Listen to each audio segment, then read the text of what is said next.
Natural days, you guys, not putting the makeup on quite as much as I was, which doesn't mean my skin is perfect, obviously, because it's not, but it's like it's not as bad as it was before, so I'm just feeling better about it. TMI, I'm actually still talking about parenting kids with ADHD with Health Central, so it's healthcentral.com. Yes, off the mini mag. On the back, it has 4 tips for parents of ADHD kids. And one of these I learned over time, or like when my son was really young, and just realized it says use punishment sparingly. Like, I had to make a decision a long time ago before my son was ever born. When he was in my tum tum, I was like, no spankings, no corporate, like, that is not happening. I don't care what religious family and people are saying, oh, the Bible says this. I'm like, I don't care. I think that's incorrect. I think you're interpreting that wrong or whatever, you guys, because there's no way I'm going to strike and hit my child. That's called child abuse.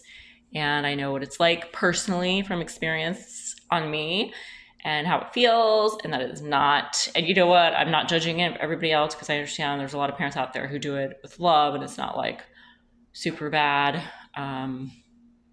I know I'm not getting into specifics right now because I'll just get myself in trouble like I usually do. So yeah, still regular punishment sparingly, like whether it's when they're really young, like doing timeouts or making him do extra chores. I mean, that's kind of weird. I just came up with that. I've never done that.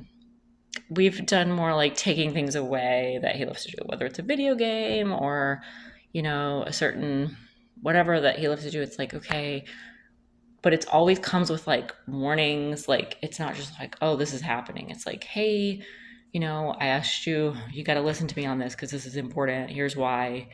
And if you don't, then especially like a couple mornings, because you realize your kid has ADHD, may forget and not be doing it on purpose. So really, there's a lot of patience involved, and punishment, quote unquote, only comes when it's like they're doing it on purpose. It's not like they forgot, and you have to really know your child well and be customizing your parenting to the max, which is how everybody should be doing, really. If you have too many kids or it's too overwhelming for you, then maybe don't have that many kids, or get some more help, or I don't know. So easy for me to say. I have one child, one son, and I'd like to think spiritually I have many more children because I love children. Every time I see one of them, it's just like my heart is right there connected with them, my soul. So like it just, yeah, I feel like I'm connected to all children anyway, but so you want to love and protect them. And having my son is just like to the max. It's just overwhelming. Love it, love him. And we just love sharing our love every day together. It's really sweet. It given my life meaning and purpose,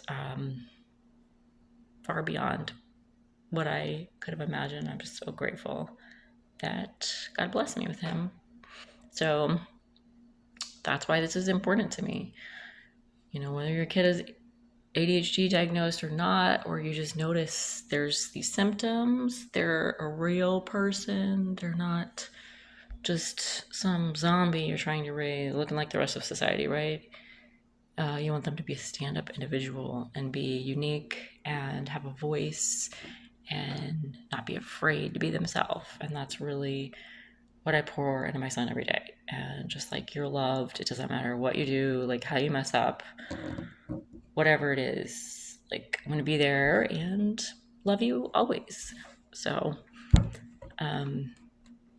sometimes every once in a while lose some, not really the temper, but because I'm super patient, you guys. I'm not trying to brag or anything, but I just am. And so when I yell, or if I get to the point where I'm like flying off the handle, then it's like, it's pretty bad. Or like, it's like I have been, making myself too available, too loving, too kind, and it gets taken advantage of type of situation. Not like, oh, I'm having a rough day. Like, yeah, it's usually way beyond that. So I'm not like, oh, I'm better than everybody. I'm really not. I'm just keeping it real, you guys. I really, I just am. Maybe it's like some of my super strengths or something. But everybody has strengths and weaknesses, right? We all do. So, yeah, just helping your child control their impulses and keep the communication open and giving them the warnings and let them know, hey, you keep doing this, this is what's going to happen. And then the second one on here is routine, help them with routines and kind of staying on it, because it is helpful for them, especially when you got to go to school and you got to go this and that. Like, I've allowed my son's schedule to be way more flexible because I felt like that's what he needed in middle school and staying at home more. And I am really grateful we made that decision and that I realized that was something we needed to do. And it's very like non-traditional, and I never would have thought that's what we were doing, but it is, and it works right now. But making sure they're eating well and sleeping enough and that kind of stuff. And sometimes that's a struggle for us, and other days it's way easier, but it's a constant thing that we're looking at. So number 3 says think positive. I'm always thinking positive. He does too, but I help him, just encourage him every day. And even when he's in a grumpy pants mood, just be super loving and super encouraging. And usually it really helps warm him back up and get a smile, get a laugh out of him, even when we're not feeling awesome, right? Or just on the daily. Just gotta do it every day. It's just how it is. Just being yourself and loving your child. It says celebrate their successes in sports or other activities. And I say celebrate your child for who they are every day. It's not about what they do, it's who they are. And that's what I tell my son every day. I love you for who you are, not what you do, period. And number 4, it says go off in a new direction. So anger, aggression, it can quickly bubble up and surface in kids with ADHD, anxiety. I know he definitely struggles with that. So just help redirect their attention to diffuse like that in what we call emotional dysregulation. We're on this emotional roller coaster, riding the waves.